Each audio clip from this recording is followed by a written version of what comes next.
আজকে আমি তোমাদের সঙ্গে আবারও ডাব্লিউবিপি অফিসিয়াল ওয়েব পেজ থেকে একটি নতুন বিজ্ঞপ্তি শেয়ার করছি। নতুন একটি আপডেট তুলে ধরছি। প্রথমে আমরা আগের মতো রিক্রুটমেন্ট অপশানে গিয়ে এই যে প্রথম যে অপশানটা রয়েছে, রিক্রুটমেন্টের প্রথম যে অপশানটা রয়েছে সেখানে ক্লিক করব। তারপর পরেই সেখানে গিয়ে আমরা সেই অফিসিয়াল ওয়েবসাইটটি যে লিঙ্ক আছে সেটাই ঢুকবো।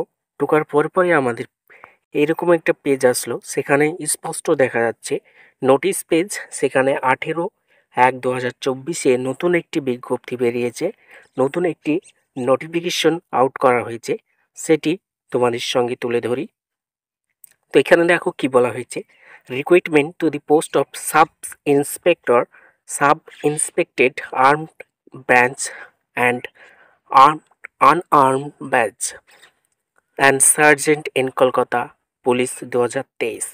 অর্থাৎ যারা কলকাতা পুলিশের সাব ইন্সপেক্টর এবং সাব ইন্সপেক্টর, অর্থাৎ লেডি সাব ইন্সপেক্টর এবং সার্জেন্টের জন্য কলকাতা পুলিশে যারা অ্যাপ্লিকেশন করেছিলে তাদের একটি নতুন বিজ্ঞপ্তি দেওয়া হয়েছে। চলো এবার গেট ডিটেলসে গিয়ে দেখি। গেট ডিটেলসে যাওয়ার পরই দেখো নতুন একটা পেজ আসলো। সেখানে আবার কি বলা হচ্ছে যে আজকের ডেটেই যে download admit cards for the preliminary examination, অর্থাৎ তোমরা যারা কেপি 2023-এ এসআই এবং লেডি এসআই এর জন্য এবং সার্জেন্টের জন্য ফর্ম ফিল আপ করেছিলে, তাদের প্রিলিমিনারি পরীক্ষার যে অ্যাডমিট কার্ড সেটা ইস্যু করা হয়েছে এবং সেটা ডাউনলোড করার জন্য বলা হচ্ছে, এবং পরীক্ষার নোটিফিকেশন ডেট সেটা ডিটেলসে বলা হয়েছে।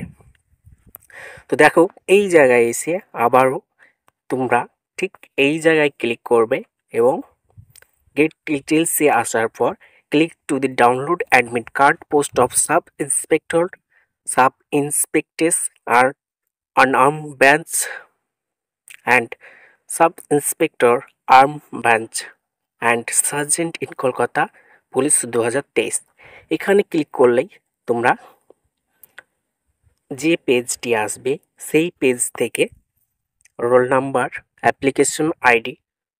অ্যাপ্লিকেশন আইডি এই জায়গায়, এবং এই জায়গায় ডেট অফ বার্থ দেওয়ার পর সাবমিট অপশনে ক্লিক করলেই তোমাদের অ্যাডমিট কার্ড পেয়ে যাবে।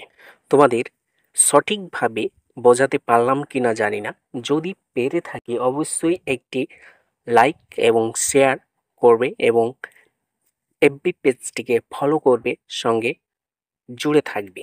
Thank you.